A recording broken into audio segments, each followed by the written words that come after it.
Good evening. I'm all yours. Oh, good. You can shoot. I guess let's put it this way. What can you say? I mean, Ambassador Ross was asked this about the period of turbulence, let's say, between Morocco and himself, whether he should continue as the personal envoy. What was behind that? What can you say about that? Even though he's put a very positive, that he was, highly welcomed. What was behind that, and what did Morocco decide that it was worth going forward with it? What was behind that is for everybody to get clear about the parameters on which we are going to work.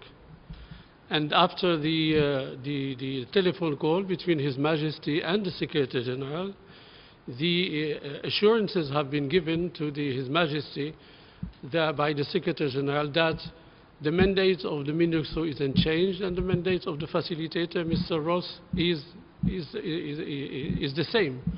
On these premises, and with the confirmation of the parameters set by the Security Council in its successive resolutions, all the parties were clear about on which platform we will be relaunching the negotiations, because it's not a resumption of the same negotiations.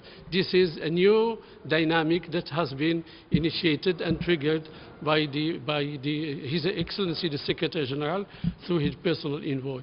We are not anymore going to get into the 10th, the 11th and the 12th informal meeting. We made it extremely clear to the personal envoy and to the Secretary General that we are interested in genuine, substantive negotiations which could lead to a political solution that is realistic, that has the label of a compromise, and that will be mutually acceptable for all the parties. Pourquoi ça urge dans cette conjoncture politique actuelle et régionale, pourquoi ça urge la résolution de ce problème qui a duré longtemps? Je pense qu'il y a au moins 3 raisons fondamentales pour cela. Et à travers le briefing qui a été donné par l'envoyé personnel et le représentant spécial, les membres du Conseil de sécurité ont justement identifié ces 3 paramètres. Le premier, c'est de permettre aux pays de la région d'être soulagés d'un différend qui a pesé pendant 35 années, non seulement sur les peuples, mais c'est également sur l'économie, parce qu'il a été démontré, y compris par la Banque mondiale, que chacun des pays perd entre 2 et 3% de taux de croissance chaque année, parce que les frontières sont fermées, parce que les moyens de communication ne peuvent pas aller de Casablanca jusqu'à Tripoli ou jusqu'à Benghazi ou jusqu'en Tunisie, parce qu'il n'y a pas d'échange inter-maghrébin, parce qu'il n'y a pas de dynamisation des échanges, etc., etc. Donc ça, c'est le premier déterminant.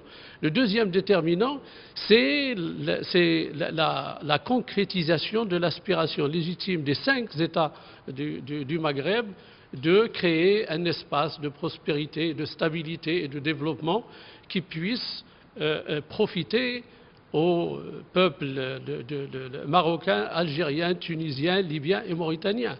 Et donc, il y a une quasi-unanimité entre les États membres de l'Union du Maghreb arabe pour organiser un sommet. Nous espérons que les derniers obstacles seront levés, parce que justement ce sommet sera l'occasion de relancer cette union maghrébine à laquelle tous les peuples de la région restent attachés. Le troisième et dernier déterminant de cette urgence, c'est la situation qui est au sud du Maghreb. C'est la situation qui caractérise l'espace sahélo-saharien et qui est dans le sommet de l'iceberg, et la situation au Mali. C'est une situation qui interpelle non seulement l'Afrique, mais toute la communauté internationale. Et vous savez que dans quelques jours, le Conseil de sécurité va justement discuter de manière exhaustive tous les aspects du Mali et du Sahel. Et le Maroc, pour sa présidence à partir du 1er décembre, a placé ces deux thématiques du Sahel et du Mali parmi les priorités de sa présidence. Donc, trois déterminants pourquoi est-ce qu'il est urgent de se hâter, il est urgent de faire vite, de faire les bouchées doubles pour qu'on puisse parvenir à cette solution, une solution réaliste basée sur une proposition généreuse qui a été faite par le Maroc, la proposition d'autonomie qui préserve et qui respecte la souveraineté et l'unité territoriale du Maroc et qui, en même temps, permet à la population locale de gérer en toute liberté ses affaires de manière démocratique grâce à des institutions élues démocratiquement. Quelle est l'évaluation faite par Christopher Ross de sa visite dans la région, devant le Conseil de sécurité? Je pense que tout à l'heure, M. Ross a fait une référence à cette évaluation. Nous avons suivi avec beaucoup d'intérêt à l'intérieur des consultations du Conseil de sécurité l'évaluation très positive de M. Ross et je pense que sa visite a démontré l'adage qui dit « voir, c'est croire ». Et donc il a pu de lui-même se rendre compte de la réalité du fait que les Marocains qui se trouvent à l'Ayoun, qui se trouvent à Dakhla vivent dans la quiétude, qu'il y a un développement sans précédent dans cette région du Maroc et qu'il y a une symbiose entre les populations, qu'il y a un effort considérable qui a été fait par l'État marocain et par la société civile également, parce que la société civile également est impliquée pour justement assurer une mise à niveau sur le plan économique, social et culturel entre le nord et le sud du Maroc. Some people say that foreign journalists, either during the visit or elsewhere, are at times ordered out of the area. In fact, there's names, various freedom of the press ones. So I wanted to know, what's the rationale for that? The rationale is that when somebody comes to any country and declares that he is or she is a journalist, you get through the procedure, the bureaucracy, and you're accepted to do your interviews and to go and make your report in full freedom. This is exactly the standards that Morocco is following.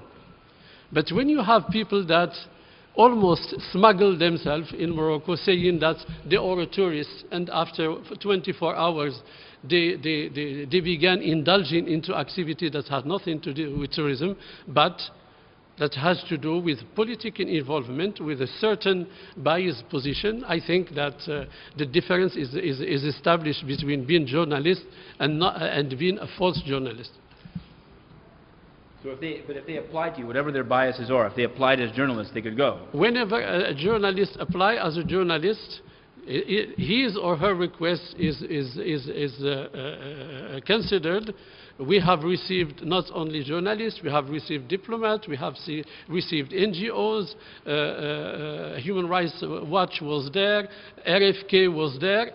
This is the difference between Morocco and other countries, including neighboring countries.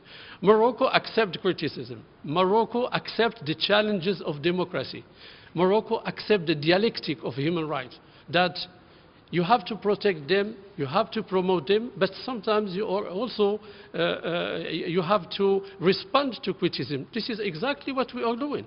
While other countries prohibit even an NGO to hold a press conference in the capital. We have never done that. We accept the criticism because through criticism you can improve more and more, and we are open as a country which is building progressively a democratic and a society that is respectful of human rights. We are improving more and more, and we accept the criticism of anybody. Thank you.